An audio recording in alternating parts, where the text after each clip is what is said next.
mal, o no recibo la postal que prometiste el día que te fuiste. Poder imaginar lo triste de tu soledad. August 2, 1990. Ito ang araw ng sakupin ng tropang Iraqi ang bansang Kuwait sa pamumuno ni Saddam Hussein. August 2, 1990, yung mga panahon na yon, 8 years old lang ako. Hindi nga, totoo. Ayaw mo maniwala. Ito.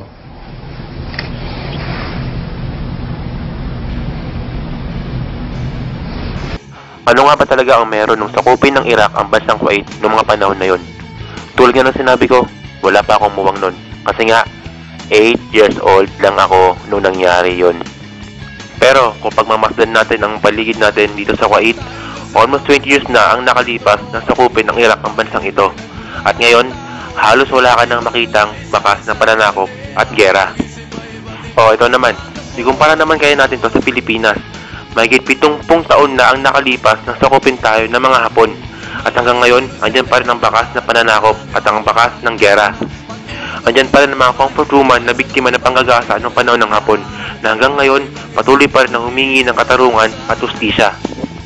Ang mga veteranong Pilipino sundalo ng World War II hanggang ngayon patuloy pa rin na pakikipaglaban para sa kanilang karapatan doon sa Amerika. Mahigit 100 taon na nasakupin ng Kastila ang Pilipinas.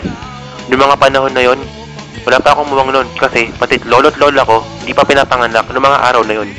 Pero kung titignan mo maigi, hanggang ngayon, may mga tao pa rin na parang Padre Damaso, parang Praile, na patuloy pa rin na umiepal at nakikialam sa politika.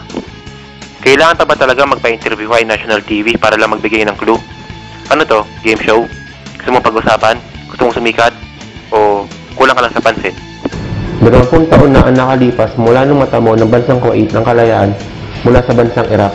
At ang Pilipinas naman, magpipitumpung taon na ang nakalipas mula nung matamo natin ang tunay na kalayaan mula sa bansang Hapon.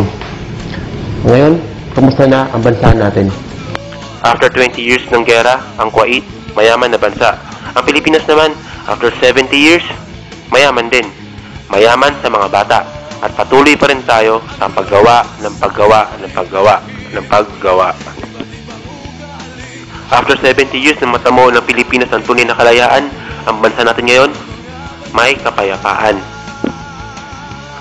70 taon na ang nakalipas mula nung matamo ng Pilipinas ang tunay na kalayaan, ang bansa natin ngayon, malinis at ang mga tao, may disiplina.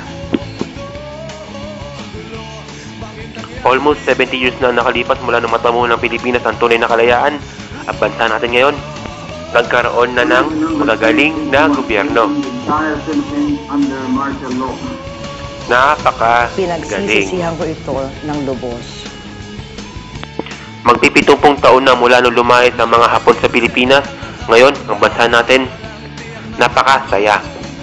Hindi joke. Masaya naman talaga sa Pilipinas, di ba? Ang isa sa mga paborito kong author na si Bob Ong, nagbato ng tanong, isa sa mga libro niya. Ang sabi niya, kung ipapanganak ka bang muli, na naisip mo ba bang maging Pilipino? Pero ako, meron din akong gustong itanong, kailan tayo mag-aalmusal?